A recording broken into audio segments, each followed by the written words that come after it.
I'm the one, could you be the one? Shh.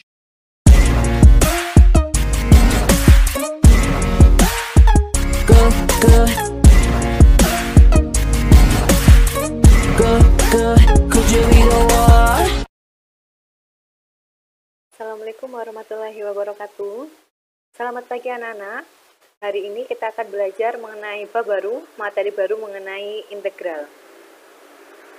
Kompetensi dasar yang akan kita capai yaitu menentukan nilai integral tak tentu dan tertentu fungsi aljabar dan menyelesaikan masalah yang berkaitan dengan integral tak tentu dan tertentu fungsi aljabar. Nah, sebelumnya perhatikan tabel berikut.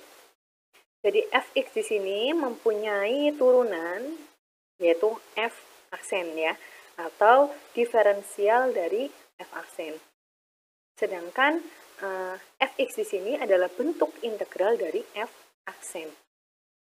Maka integral bisa kita sebut dengan antiturunan atau antidiferensial.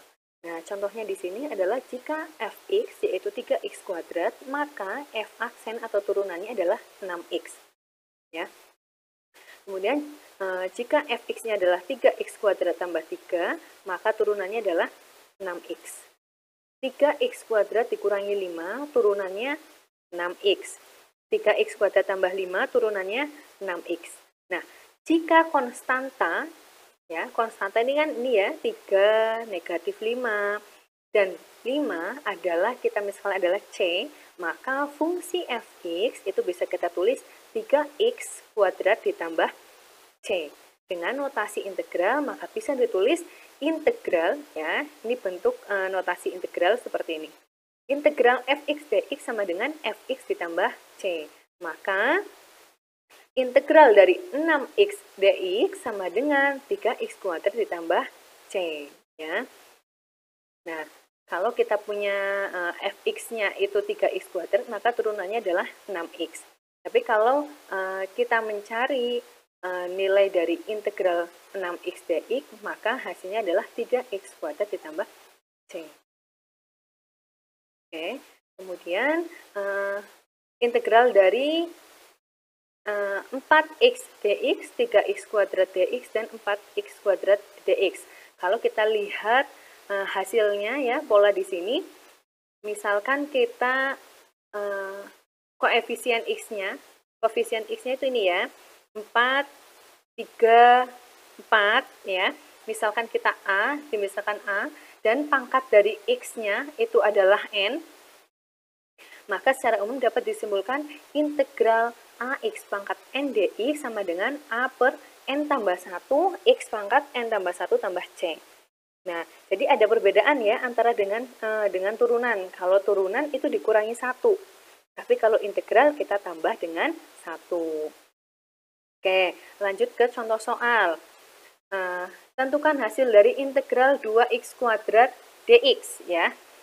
Nah, berarti A-nya adalah 2, kemudian N-nya atau pangkatnya adalah 2. Berarti penyelesaiannya adalah 2 dibagi pangkatnya, berarti 2 tambah 1, X pangkat 2 tambah 1 tambah C. Ya. Sama dengan 2 per 3 X pangkat 3 tambah C. Nah, contoh yang kedua, integral 4X pangkat 5 dx sama dengan, berarti A-nya 4, X-nya, N-nya 5, ya, berarti 4 per 5 tambah 1 X pangkat 5 tambah 1 tambah C. 4 per 6 X pangkat 6 tambah C. Ya, disederhanakan jadi 2 per 3 X pangkat 6 tambah C. Baik, kita lanjutkan ke contoh soal yang lain. Misalkan integral 4 dx, maka hasilnya adalah 4x ditambah c. Kemudian integral x pangkat 7 dx, berarti 1, ya. Di sini koefisiennya 1 ya. 1 per 7 tambah 1, x pangkat 7 tambah 1. 1 per 8, x pangkat 8 ditambah c. Nah, kemudian contoh yang ketiga, nah misalkan bentuknya adalah bentuk akar, berarti kita ubah dulu dalam bentuk pangkat. Ya, integral 5 akar 5 dari x pangkat 4. Nah, berarti integral 5x pangkat 4 dibagi 5 dx ya. Sama dengan 5 dibagi, koefisiennya 5 dibagi 4 per 5 tambah 1. X pangkat 4 per 5 tambah 1 tambah C. Berarti 4 per 5 tambah 1, berarti disamakan dulu ya penyebutnya jadi 5. 5 per 9 per 5 X pangkat 1, 4 per 5 ditambah C. Berarti 25 per 9 X dikali akar 5 dari X pangkat 4 tambah C. Oke, nah kemudian untuk menentukan rumus dasar integral, di sini ada beberapa kasus. Seperti kasus yang pertama, tadi contoh yang sebelumnya yaitu integral 2 dx, maka dia hasilnya adalah 2x ditambah c, jadi ketambahan variabel x ya. Kemudian kasus yang kedua tadi sudah kita bahas, kasus yang ketiga.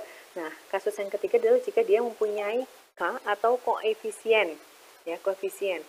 Maka kita bisa menghitung variabelnya langsung ya. Koefisiennya kita bisa pindah ke depan. Contohnya di sini integral 20x pangkat 4 dx, berarti 20-nya pindah ke depan, 20 integral x pangkat 4 dx. Kita selesaikan yang x pangkat 4 ya. Berarti 1 per 4 ditambah 1, x pangkat 4 tambah 1 tambah c.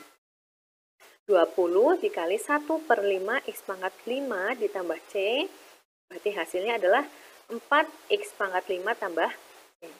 Ya. Nah, kemudian untuk kasus penjumlahan atau pengurangan dua buah integral ya. Jadi kalau ada integral fx tambah atau dikurangi gx dx, maka bisa kita uraikan menjadi integral fx dx ditambah atau dikurangi integral gx dx. Nah, contoh di sini integral 4x pangkat 3 ditambah 4 dx. Maka bisa kita uraikan menjadi integral 4x pangkat 3 ditambah integral 4 dx. 4-nya dikeluarkan, berarti integral 1 per 3 pangkat tambah 1, x pangkat 3 tambah 1. Ya, plus c. Ya, jadi dia punya c sendiri, yang kedua juga punya c sendiri. Nah, nanti berarti x pangkat 4 ditambah 4c1 ditambah 4x ditambah 4c2. X pangkat 4 ditambah, yang punya variabel dulu, berarti 4x ditambah 4c ditambah 4c2. Berarti x pangkat 4 ditambah 4x. Nah, ini karena konstanta, berarti kita bisa ubah dalam bentuk c saja ya. Nah, contoh lainnya, integral 2x dikurangi 1 dx. Berarti integral 2x dx dikurangi integral dx. Integral 2x dx berarti 2 dibagi 1 tambah 1, ya, langsung x kuadrat. Kemudian integral dx atau integral dari 1, maka hasilnya adalah x. Jangan lupa ditambah dengan c. Kemudian yang kedua, integral 2 dikurangi x pangkat 3x kuadrat. Nah, berarti ini diuraikan dulu ya. Jadi 2 min 3x kali 2 min 3x. Hasilnya adalah ini. Nah, kemudian diintegralkan 1 per 1. 4, berarti integralnya 4x. Terus min 2x, integralnya min 6x kuadrat. 9x kuadrat, integralnya 3x kuadrat tambah 3x pangkat 3 tambah c. Ya, baik. Itu dia penjelasan dari Ibu mengenai integral tak tentu fungsi aljabar. Semoga bisa dipahami oleh anak-anak semua. Semoga bermanfaat. Sekian, wassalamualaikum warahmatullahi wabarakatuh.